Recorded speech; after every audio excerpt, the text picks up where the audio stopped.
चलिए आज हम चलते हैं बॉम्बे रोड के एक सुनसान पेट्रोल पंप पर। कहानी है अर्जुन की, एक स्टूडेंट जो एक रात की शिफ्ट में कुछ ऐसा महसूस करता है जो बेहद अजीब और डरावना है। सोचिए जरा, एक नौकरी के लिए बनाए गए नियम असल में जिंदा रहने के नियम कैसे बन सकते हैं। अजीब है ना? तो चलिए इसी गुत्थी को सुलझाते हैं। तो कहानी की शुरुआत होती है हमारे मेन कैरेक्टर अर्जुन से। देखते हैं कि आखिर ऐसी क्या मजबूरी आन पड़ी कि उसे इस खतरनाक जगह पर काम करना पड़ा। तो देखिए, अर्जुन की हालत काफी खराब है। एक तरफ उसकी माँ बीमार है जिनके इलाज के लिए पैसे चाहिए, ऊपर से कॉलेज की 3 महीने की फीस भी बाकी है। स्कॉलरशिप की जो एक उम्मीद थी वो भी टूट गई। तो ऐसे में ये नौकरी उसकी आखिरी उम्मीद है। उसके पास और कोई चारा ही नहीं है। लेकिन उसका एक दोस्त है, भास्कर। उसे ये बात बिल्कुल ठीक नहीं लग रही। वो उसे साफ साफ वार्निंग देता है, कहता है, मैंने तुझे मना किया था ना, वो जगह बिल्कुल भी ठीक नहीं है। और बस यहीं से कहानी में एक अजीब सा डर, एक अनजाना खौफ धीरे धीरे पैर पसारने लगता है।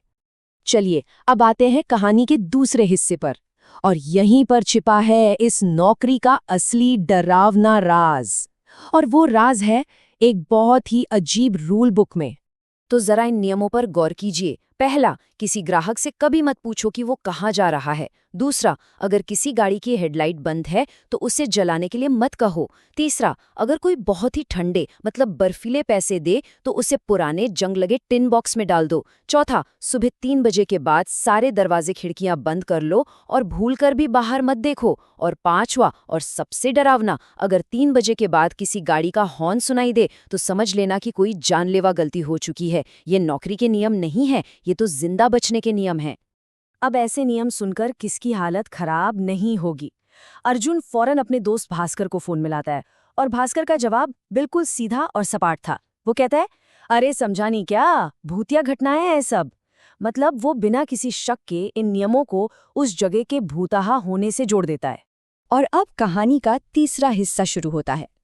अब तक जो नियम सिर्फ कागज पर थे वो हकीकत बनने वाले हैं। रात के अंधेरे में कुछ ऐसे मेहमान आने वाले हैं जो इन नियमों को जिंदा कर देंगे। रात कहराती है और नियम नंबर 2 हकीकत बनकर अर्जुन के सामने खड़ा हो जाता है। एक गाड़ी पेट्रोल पंप पर आकर रुकती है। हेडलाइट्स बंद और खिड़कियां इतनी काली हैं कि अंदर कुछ भी नजर नहीं आ रहा। और फिर उस गाड़ी के अंदर से एक आवाज आती है, ऐसी आवाज जिसमें कोई जान न हो, जैसे किसी ने हवा में फुसफुसा दिया हो। और वो आवाज बस इतना कहती है, टैंक फुल कर दो। ये सीन सोचकर ही रोंगटे खड़े हो जाते हैं। अर्जुन जैसे ही पैसे लेने के लिए हाथ आगे बढ़ाता है, खिड़की से एक हाथ बाहर निकलता है। पर वो किसी इंसान का हाथ नहीं, वो एक कंकाल का हाथ है। और उस हाथ में जो नोट है वो इतने ठंडे हैं जैसे बर्फ में जमा दिए गए हों। बुरी तरह घबराया हुआ अर्जुन ऑफिस की तरफ भागता है, और वहां उसकी नजर पड़ती है एक पुराने अखबार पर। साल था 1998 और खबर थी एक भयानक एक्सीडेंट की। ठीक इसी जगह पर सुबह के ठीक 3:30 बजे एक बस और 4 गाड़ियों की टक्कर हुई थी, और उस हादसे में कोई नहीं बचा था। अब कहानी की सारी कड़ियां धीरे धीरे जुड़ रही थीं। तो चलिए अब कहानी के चौथे और सबसे खौफनाक हिस्से की तरफ चलते हैं। घड़ी में सुबह के 3 बज चुके हैं और अब घेराबंदी शुरू होने वाली है। तो अब तक क्या क्या हुआ है, एक नजर डालते हैं। शिफ्ट की शुरुआत, अजीबोगरीब नियम, फिर वो काली एल्टो और कंकाल वाला हाथ, उसके बाद 1998 के उस भयानक एक्सीडेंट की खबर, और अब घड़ी में बज चुके हैं 3, रात का सबसे खतरनाक वक्त। और ठीक इसी वक्त अर्जुन से एक बहुत बड़ी, एक जानलेवा गलती हो जाती है। वो नियम तोड़ देता है। वो बाहर देख लेता है, और बाहर जो मंजर वो देखता है वो उसकी रूह कंपाने के लिए काफी है। पेट्रोल पंप पर घना अंधेरा छाया हुआ है, और उस अंधेरे में हरी हरी चमकती आंखों वाली परछाइयां इधर उधर घूम रही हैं। और वो काली एल्टो गाड़ी वो भी वापस आ चुकी है। और तभी उस काली एल्टो का हॉर्न बजना शुरू हो जाता है, जोर जोर से, लगातार। ये वही चेतावनी थी, नियम नंबर 5। और जैसे ही हॉर्न बजता है वो सारी की सारी परछाइयां एक साथ घूमती हैं और सीधा अर्जुन की तरफ देखने लगती हैं। अब जो होता है वो शायद इस कहानी का सबसे डरावना मोड़ है। अर्जुन बुरी तरह डरकर कांपते हाथों से अपने दोस्त भास्कर को फोन करता है मदद के लिए, लेकिन फोन भास्कर नहीं उठाता। फोन के दूसरी तरफ से वही आल्टो वाली बेजान डरावनी आवाज आती है और कहती है, हेलो भास्कर। अब कहानी अपने 5वें और आखिरी हिस्से में पहुंचती है। सुबह हो चुकी है और अब वक्त है इस भयानक रात के पीछे का सच जानने का। सुबह अर्जुन का बॉस आता है और उसे सब कुछ समझाता है। देखिए, यहाँ 2 अलग-अलग दुनियाएं हैं। एक हम जिंदा लोगों की, जहाँ हर सफ़र का एक अंत होता है, जहाँ वक्त आगे बढ़ता है, और दूसरी उन रूहों की दुनिया।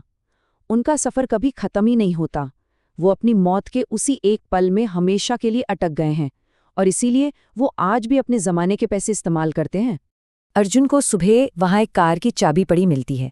उसका बॉस बताता है कि ये एक अच्छा साइन है। इसका मतलब है कि तुम्हारी वजह से, तुम्हारी गलती की वजह से उन भटकती रूहों में से किसी एक को एहसास हो गया कि वो अब जिंदा नहीं है। उसने अपनी मौत को मान लिया है और उसका वो कभी ना खत्म होने वाला सफ़र अब ख़त्म हो गया है। ये चाबी एक तरह से उसकी तरफ से शुक्रिया है।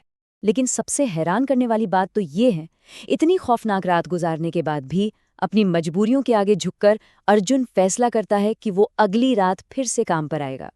और उसका दोस्त भास्कर बस एक लाइन कहता है, एक ऐसी लाइन जो शायद इस पूरी कहानी का निचोड़ है, कुछ इंतजार कभी खत्म नहीं होते।